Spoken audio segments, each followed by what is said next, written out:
June অ্যাকাউন্টে ১,৫০০-এর বদলে ৩,০০০ টাকা দেব। যুবক ভাই বোনেরা, যতদিন না চাকরি দিতে পারছি আমরা, আপনারা ১,৫০০ নয় ২,০০০ ৩,০০০ টাকা পাবেন। মমতা ব্যানার্জি বলেছে আমি ৫ বছর দেব। আমরা বলছি যতক্ষণ না চাকরি দেব ততক্ষণই আপনাদের অ্যাকাউন্টে দেব। সোমবার নির্বাচনী প্রচারে মালদা এলেন বিজেপির বিধানসভা বিরোধী দলনেতা শুভেন্দু অধিকারী। নির্বাচনী সভা করলেন মানিকচকের ভূতনীতি উত্তর চণ্ডীপুর অঞ্চলে সভা মঞ্চ থেকে বিভিন্ন ইস্যুতে সুর চড়ালেন তৃণমূলের বিরুদ্ধে। সেই সঙ্গে বিজেপির নির্বাচনী প্রতিশ্রুতি তুলে ধরে রাজ্যে বিজেপিকে ক্ষমতায় আনার আহ্বান জানালেন তিনি। সোমবার মানিকচকে বিজেপি প্রার্থী গৌরচন্দ্র মণ্ডলের সমর্থনে নির্বাচনী জনসভা অনুষ্ঠিত হয় ভূতনির শঙ্করটোলা মাঠে। সভায় হাজির ছিলেন বিজেপির বিধানসভা বিরোধী দলনেতা শুভেন্দু অধিকারী, মানিকচকের বিজেপি প্রার্থী গৌরচন্দ্র মণ্ডল সহ অন্যান্য বিজেপি নেতা নেত্রী।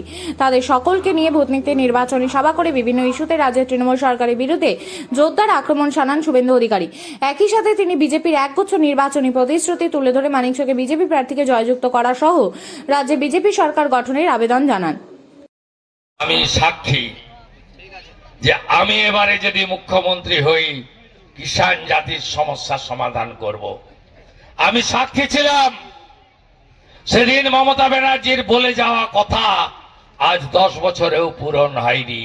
আমি একদিকে আশিস একদিকে গৌরকে রেখে বলে যেতে চাই, আগামী দিনে আগামী দিনে পশ্চিমবঙ্গে যে বিজেপি সরকার আসছে, চাই মন্ডল কিষাণ জাতির সমস্যার সমাধান তারাই করতে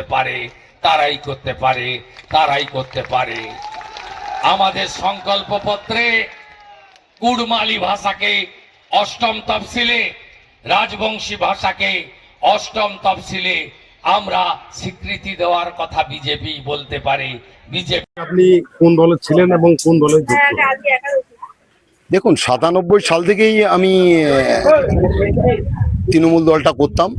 তারপরে হচ্ছে ফার্স্ট 2013-এ ফার্স্ট উপেনবাবু আমাকে টিকিট দেয়, কিন্তু এলাকার প্রচুর তৃণমূল সমর্থনকারী যারা ছিল তারা আমার সঙ্গে এন্ট্রিতে খেলে।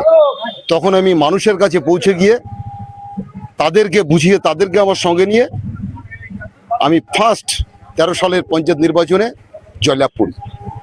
তবে সেটা তার পিছনে ছিল উপেনবাবু।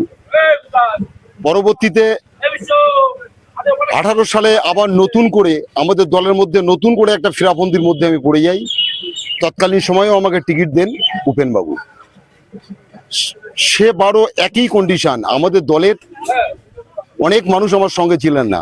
পাথুরিয়ার মানুষ, সাধারণ মানুষ, খেটে খাওয়া মানুষ, তারা সবাই কিন্তু আমার সঙ্গে ছিলেন। সেই প্রেক্ষাপটে দাঁড়িয়ে মানুষ আমাকে ভোট দেয়, আমি আবার দ্বিতীয়বারের জন্য জয়লাভ হই। এখন বর্তমান যে কন্ডিশনটা, সেই কন্ডিশনের পরে দাঁড়িয়ে এখন তো আর সেই তৃণমূল দল আর নেই। এখন করাপ্টেড গভর্নমেন্ট, যেখানেই যা কিছুই করছে সেখানেই ধান্দাবাজি, কন্ট্রাক্টারি, লুটেরাস, এই চাকরি, এই এ কেলেঙ্কারি সে কেলেঙ্কারি ইত্যাদি ইত্যাদি। এর কেলেঙ্কারি ছাড়া কোনো কিছু খুঁজে পাচ্ছি না। সেই জন্য আমি মন স্থির করেছি যে এ দলে আর থাকা যায় না। পরবর্তীতে আমাকে পরে বলেছিল দল যে তুমি আবার ইলেকশন করো, কিন্তু আমি সেখানে আমার মন বলেনি। আমি সেই থেকেই। আপনি কতজন নিয়ে দলে যুক্ত হলেন? আমার সঙ্গে মোটামুটি তো 40-50 জন তো হবেই। হ্যাঁ, টিমশিপ থেকে বিজেপিতে।